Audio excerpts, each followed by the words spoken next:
Hello, नमस्कार, आदाब, सत श्री अकाल और अस्सलाम वालेकुम। मैं हूं मोहम्मद अहमद काज़मी, लेकर आया हूं ख़ास एपिसोड। आपका खैर मक़दम, वेलकम और स्वागत है। मौजूदा जंग के दौरान मज़लूम फ़िलिस्तीनी लोगों के सपोर्ट में ईरान के बाद यमन की हूती अंसारुल्लाह सरकार ने सबसे अहम रोल अदा किया है। हालांकि लेबनान के हिज़्बुल्लाह और इराक़ के हशद शाबी ने भी कम अहम सपोर्ट नहीं किया है।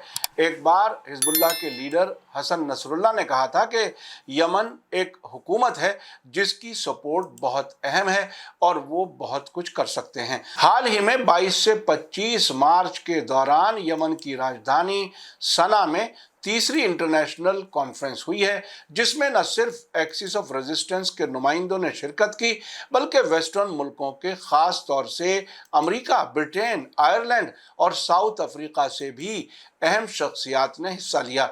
आज की इस रिपोर्ट में हमने पाकिस्तान के नारिका TV5 और अमेरिका के middle east media research institute की वेबसाइट से मिली इंफॉर्मेशन को शामिल किया है। रिपोर्ट काफ़ी अहम है, आखिर तक ज़रूर देखें। अगर आपने अभी तक media star world YouTube channel subscribe नहीं किया है तो सब्सक्राइब कर लें और घंटी दबाना ना भूलें, ताकि हमारी हर नई वीडियो का नोटिफिकेशन आप तक पहुंच सके। दुनिया के कई मुल्कों के रहनुमा, स्कॉलर और सोशल एक्टिविस्ट यमन की राजधानी सना में इकट्ठे हुए, जहां फिलिस्तीन की हिमायत में एक इंटरनेशनल कॉन्फ्रेंस हुई। 4 दिन तक चलने वाली इस कॉन्फ्रेंस में 87 रिसर्च पेपर्स पेश किए गए, जिनमें फिलिस्तीन के मसले और इजराइल की जुल्म और ज्यादतियों पर गौर किया गया। इस कॉन्फ्रेंस से एक्सिस ऑफ रेजिस्टेंस की ताकत को एक नया हौसला मिला है। हूती अंसारुल्लाह की मेजबानी में होने वाली कॉन्फ्रेंस का टॉपिक फिलिस्तीन उम्मत का मरकजी मसला और इसका नारा था, आप अकेले नहीं हैं। इस कॉन्फ्रेंस का मकसद मजलूम फिलिस्तीनियों के लिए इंटरनेशनल हिमायत को मजीद मजबूत करना था। इस इंटरनेशनल कॉन्फ्रेंस में अमेरिका, ब्रिटेन, आयरलैंड और साउथ अफ्रीका के सियासतदानों, स्कॉलर्स, सोशल एक्टिविस्ट और मजहबी रहनुमाओं ने शिरकत की। इसके अलावा यमन, फिलिस्तीन, लेबनान, ट्यूनिस, लीबिया, मिस्र, मलेशिया समेत कई मुल्कों से स्टूडेंट्स और रिसर्च स्कॉलर भी शामिल हुए। इस 4 दिन तक चली कॉन्फ्रेंस के दौरान पेश किए गए 87 रिसर्च पेपर्स में खास तौर पर अमरीकी यूनिवर्सिटीज में फिलिस्तीन की सपोर्ट में होने वाले प्रोटेस्ट, अमरीका पर ज़ायोनी असर और यहूदी कब्जे की इब्तदा और अल्लाह की तरफ से उन पर अजाब जैसे टॉपिक्स पर तबसरा किया गया। ये पेपर्स 10 अलग अलग पैरेलल मीटिंग्स में पेश किए गए, जिनमें स्कॉलर्स और सोशल एक्टिविस्ट ने गौर ख़ौस किया। इस मौके पर इंटरनेशनल सतह पर मशहूर शख्सियात ने शिरकत की। अमेरिका से मशहूर सोशल मीडिया सरगर्म एक्टिविस्ट जैक्सन हिंकल और अमेरिकी कम्युनिस्ट पार्टी के इंटरनेशनल सेक्रेटरी क्रिस्टोफर हेलाली इस कॉन्फ्रेंस में शरीक रहे।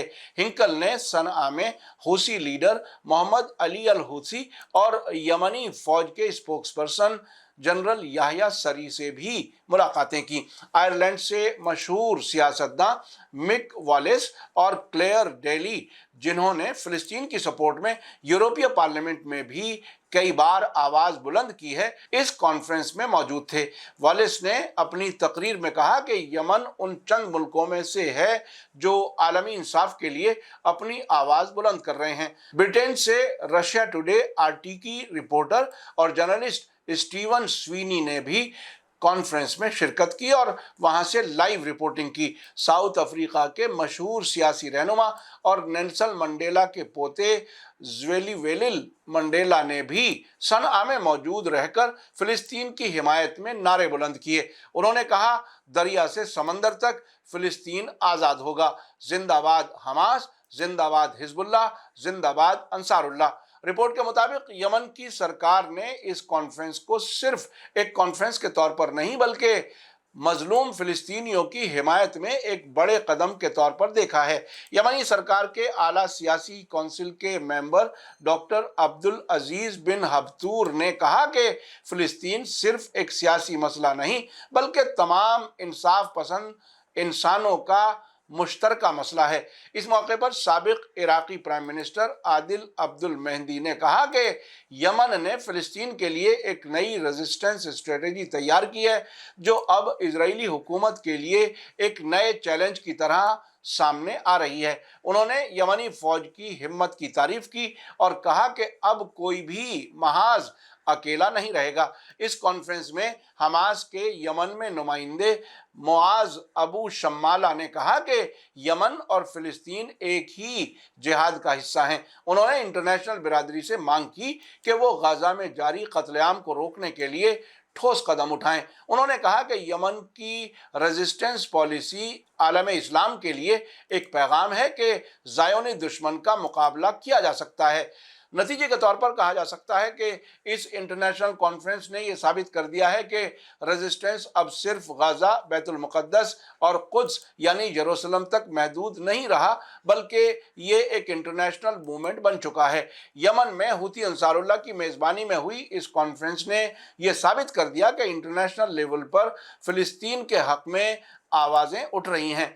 यमन में होने वाली इस कॉन्फ्रेंस ने एक्सिस ऑफ रेजिस्टेंस के लिए एक नया रुख दिया है, जहां एक तरफ अमेरिका और इजराइल रेजिस्टेंस की आवाज़ों को दबाने की कोशिश कर रहे हैं, वहीं यमन जैसे मुल्क मजलूमों की हिमायत में पूरी ताकत के साथ खड़े हैं। अब सवाल ये है कि क्या ये कॉन्फ्रेंस आने वाले वक्त में आइडिया ऑफ इजराइल के लिए एक नया खतरा साबित होगी?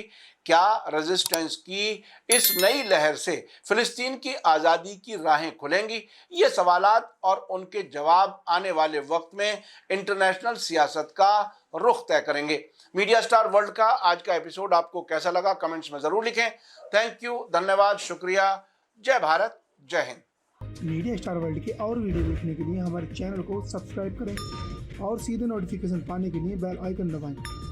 और अगर हमारी खबर सच्ची और अच्छी लगे तो अपने व्हाट्सएप, इंस्टाग्राम, फेसबुक और ट्विटर अकाउंट पर ज़रूर शेयर करें।